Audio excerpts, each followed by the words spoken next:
It's really, really tough out there. I know. I hear it every day. I know. It's crazy. I know.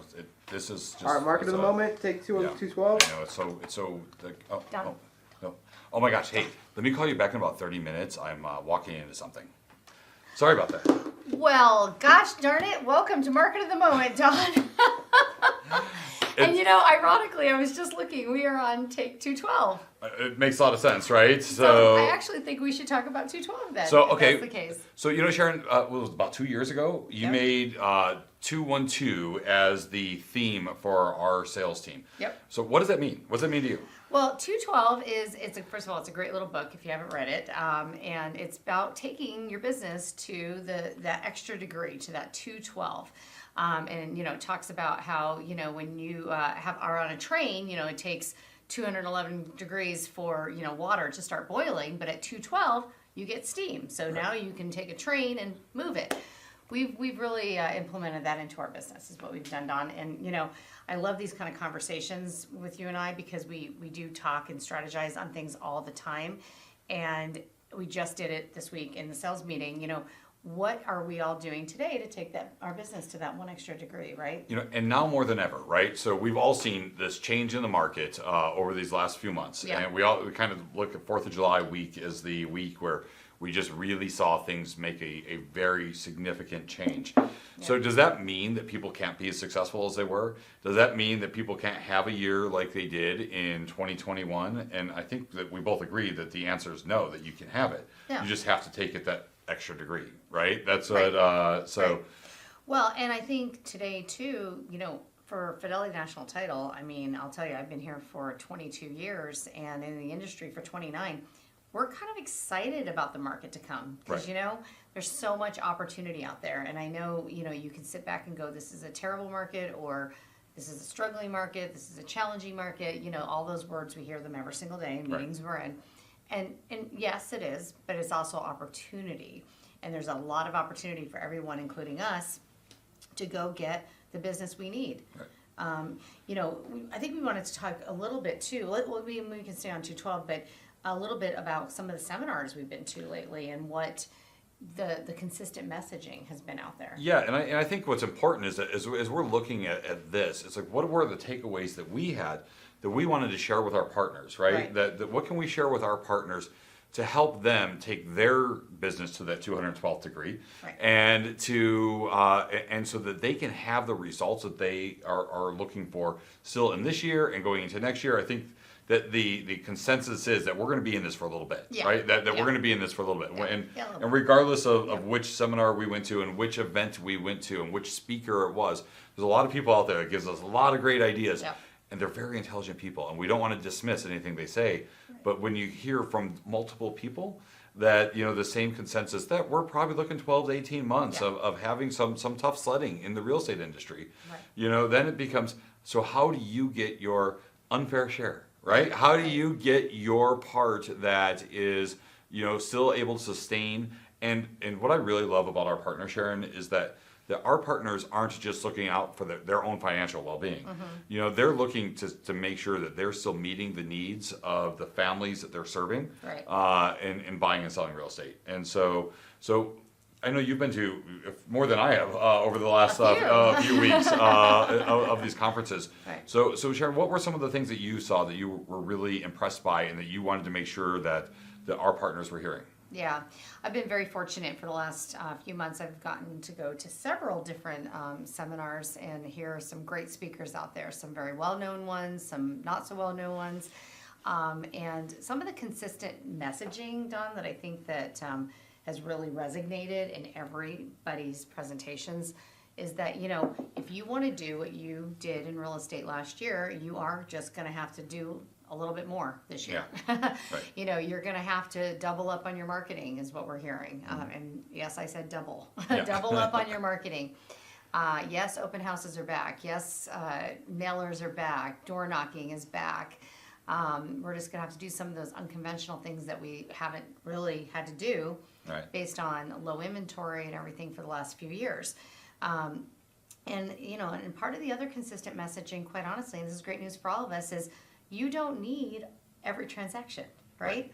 Right. All we need to do, us as Fidelity, you as the real estate community, you as the lending community, investors, all of our partners out there, builders, commercial, everybody, we just need the piece that makes us, To fulfill our business. fulfill Yeah, our yeah. own family needs and personal needs and whatever it is, Right. right?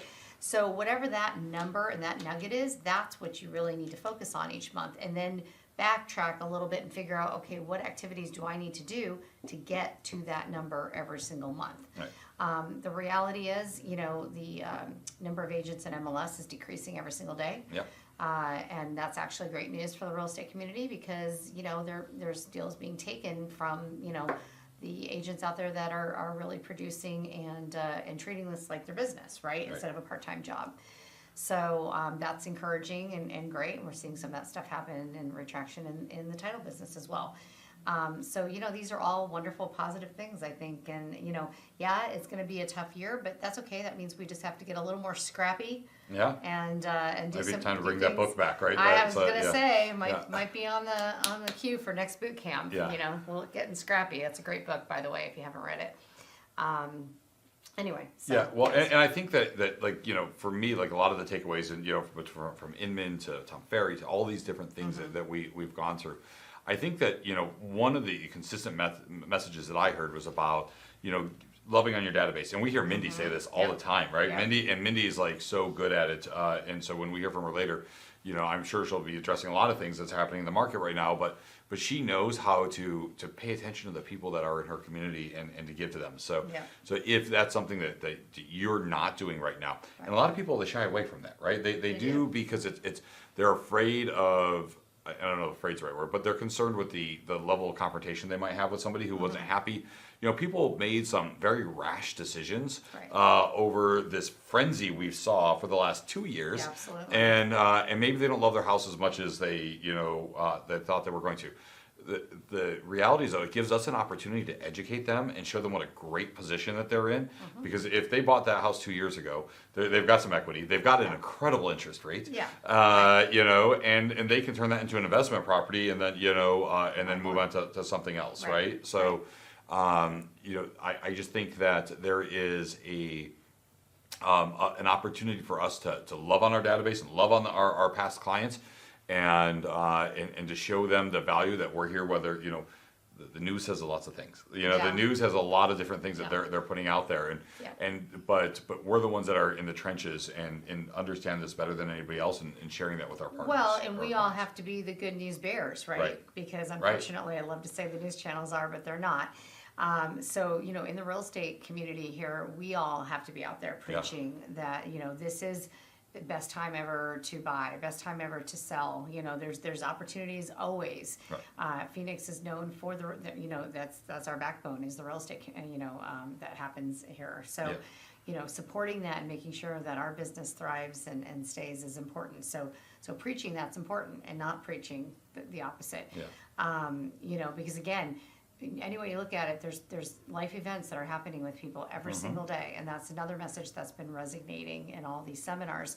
Is there's always going to be people getting married. There's always going to be people getting divorced, unfortunately. There's always going to be babies born, and unfortunately, there's always people passing away. And those are just some life events. There's also people relocating across the country, jobs, and change of, empty nesters. There's so many different life-changing events that are going to continue going on every single day, that real estate will always have its place for buying and selling. Houses are going to be too big for some people. Houses are going to be too Yeah. small for some Right. people, and Right. those life events impact that. Yep. And or job transfers or whatever else that Yep. might happen.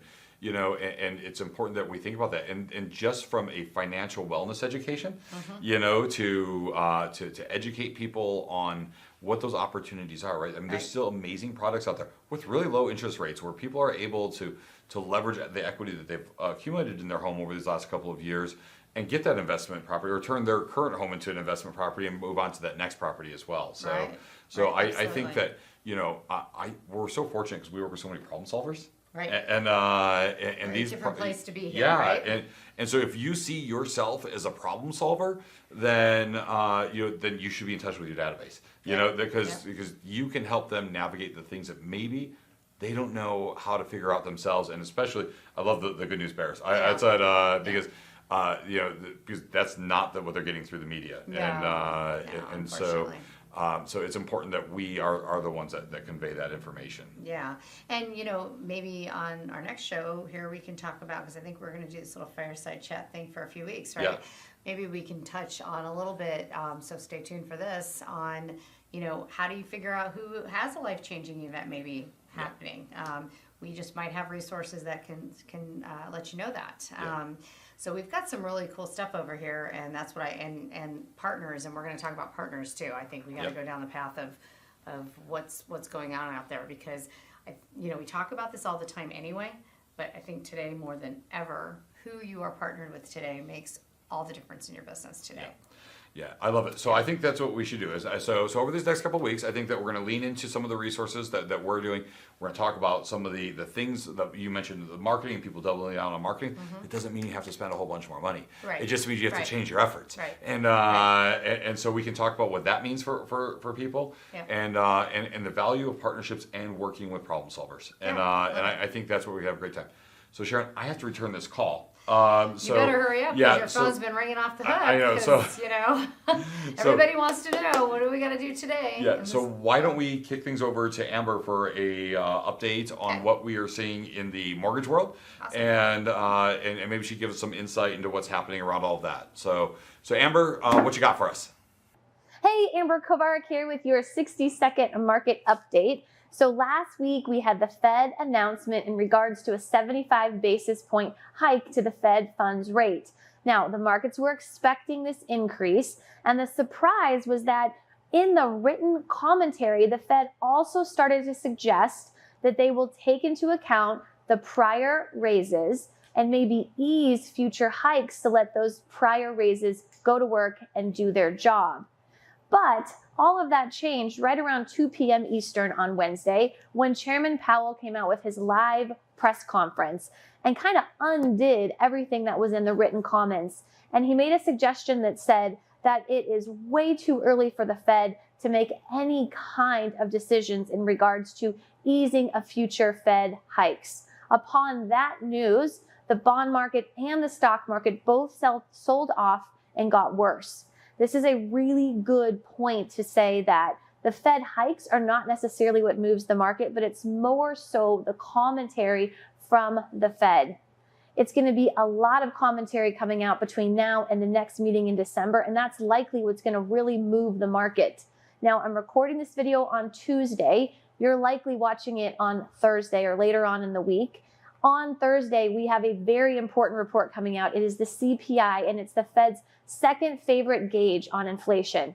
They're anticipating a 6.5% annual core inflation rate. If that number comes in higher than 6.5, we are likely going to see mortgage rates go up. That means that the Fed hikes are not working. Inflation is still a big concern.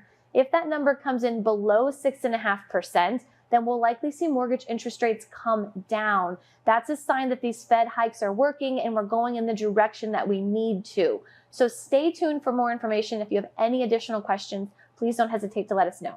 Yeah. Okay. Right. Oh, Don. Right. Yeah. Oh. Amber's done. Oh my gosh. Amber, thank you so much. Sharon, I wasn't really paying attention. Was it good? It was awesome. Yeah, Thank Sharon. you so much, Amber. We always appreciate your mortgage update. Thank you. I got to wrap up this call. So, hey, hold on one second. Okay, so Mindy, what do you have for us happening out there in the market?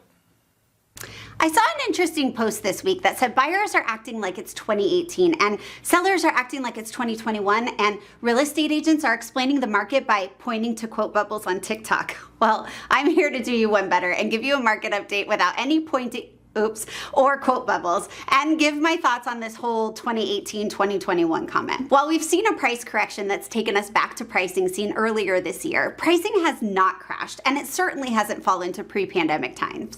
While buyers won't get 2018 prices on their next purchase, they can get concessions towards rate buy downs, closing costs, inspection timelines, and several other things that were not available in the 2018 market. In fact, prices are up more than 6% year over year, which is pretty stellar appreciation option for a first-time home buyer to get in on. And our sellers, well, I think most of them have realized that while their sales prices aren't going to look like what they might have been had they sold in the spring of 2022, they will be higher than if they would have sold in the spring of 2021, and they will actually end up with more usable proceeds if they're purchasing in this market because they won't be adding another 60 or 70K to the pot just for the opportunity to have the house. Selling and buying is never fun, but it definitely wasn't fun over the last couple of years when inventory was so low and the cost to play was so high. In fact, the market in Arizona has contracted overall, with less buyers and less new listings, meaning that while buyers and sellers are filled with a ton of fear and anticipation over interest rates, inflation, and even election results that continue to trickle in, the market is holding steady with almost exactly the number of houses on the market that we had this time last month, and an overall balancing of conditions, which is the opposite of what the doom and gloom reports told us would happen earlier this summer when investor inventory came back to the market in droves. In fact, the overall health of the market is being preserved by a lower than average new listing count, which is good for consumers and more challenging for those of us in the industry. And the conversation has shifted for everyone from if it's a good time to buy to is it a good time for me to buy? While the resale market continues to get smaller overall as we grapple with higher monthly payments and many consumers wanting to put more money down than they have to get those payments into an affordable range, new construction has returned to the market with a bang. A sector of our market that has always provided the opportunity for choice, appreciation, and incentives, but one that was almost extinct during the pandemic, and we're happy to welcome it back. Between the inability to access model homes and the extreme demand coupled with supply chain issues during the pandemic, new construction was far less available and negotiable than it has ever been over the last couple of years. New home sales are up 4% now year over year as compared to resale transactions, which are down 42% in the same time period. And the overall sales price on new homes, they've jumped nearly 12% greater than its resale counterparts, who've only seen a 6.5% increase in sales price over the past year. We recently had clients who found a new build in their price range, and the builder's lender was willing to lock their rate in the mid fives with additional incentives towards closing costs and the design center. The key takeaway here is that there are a ton of options to make a move if you have a reason to do so right now, and lots of reasons why you should stay put if you're happy where you are. Now you see why the market is smaller than it's been over the last couple of years, when buying almost anything made sense when the money was almost free. The key is that there are a ton of deals to be had right now, and if selling helps you take advantage of them, then now's the time to put your money to work for you. All right, well, Dawn is busy, guys. So you know what? We are going to go ahead and close out this week's Market of the Moment. Thank you so much. And Dawn, always enjoy sitting here and having chats. This is good stuff right here. Yeah. Stay tuned for the next few weeks with us, guys. Absolutely, yeah. And Mindy, thank you for the update. We appreciate you. Yes. And I think we've got some really good topics that we're going to be hitting on as far as how to outperform the market. And so we're excited for that. So make sure you join us every Thursday afternoon for Market of the Moment. Thank you. Ciao.